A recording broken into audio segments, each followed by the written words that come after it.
Umarangkada na sa ilang lugar sa Metro Manila ang 12 e-wheels scooter units ng MMDA. Magagamit po yan ng mga traffic constable sa pagmamando ng trapiko at sa pakikipag-ugnayan sa pulisya. May ulat on the spot si Steve Dailisan. Steve? 12 e-wheel scooter unit ng MMDA ang umarangkada ngayong araw sa 4 na pilot sites dito sa Metro Manila. Meron sa Luneta Park, sa EDSA Ayala, Nagtahan Intersection at maging sa Old Domestic Road sa Parañaque. Itong e-wheels ay magagamit din daw sa pagmamando ng trapiko sa darating na undas at ipopwesto ng MMDA isang linggo bago naturang okasyon sa 4 na malalaking sementeryo sa Metro Manila kung saan inaasahang magsisikip ng gusto ang daloy ng trapiko. Dahil nga pinatatakbo ito ng kuryente, Pia, itong e-wheels, hindi ito magko-contribute ng polusyon. Mas matipid din daw sa gamit dahil 8 hours yung standby time nitong battery life nito. Sakto raw para sa isang shift ng isang constable. 2 oras lang din ito kailangang i-charge. 40 kilometers per hour, Pia, yung bilis nitong e-wheels at dahil maliit, sakto raw yung maneuverability o makakaikot-ikot. Maging makakadaan din sa mga bangketa. Ayon nga kay MMDA Chairman Attorney Francis Tolentino, sinanay na rin daw nila yung mga constable para raw sa iba't ibang formation. Bawat formation, Pia, inaral daw para sakaling bigla magka-diferensya yung traffic light o di kayo magkaroon ng hazard sa daan.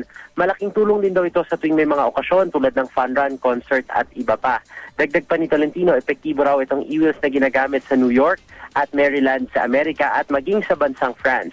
Ganado naman yung mga constable na unang nabigyan ng naturang e-wheels. Kanina nga ibinindusyon na ng mga ito dito naman sa Rojas Boulevard.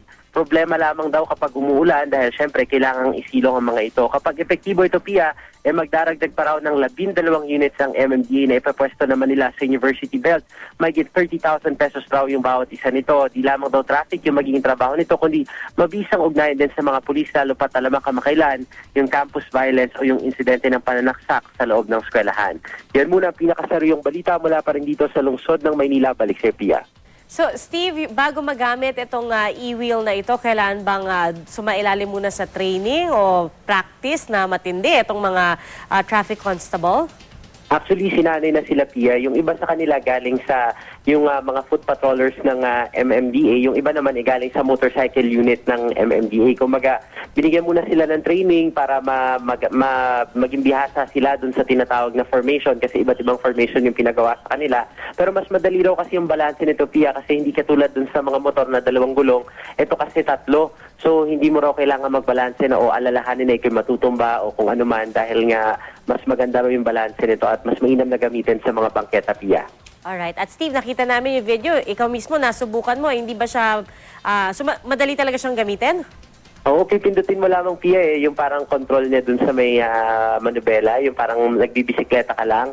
So, yun lang ang gagamitin mo. Pipindutin mo lang siya pababa, pagkatapos tatakbo na siya. Siyempre, depende dun sa bilis ng, yung bilis niya, depende dun sa kung gaano kadiin yung pagpindot mo. Meron din siyang brake, kaya mas madali siyang i-control. Madali mo rin siyang maikot-ikot. So, para ka lang nakasakay ng scooter, pero ang diferensya kasi nito, hindi mo kailangan gumamit ng gas dahil nga ito ay charge lamang o ginagamita o pinapatakbo ng baterya, Pia. Maraming salamat, Steve Dailisan.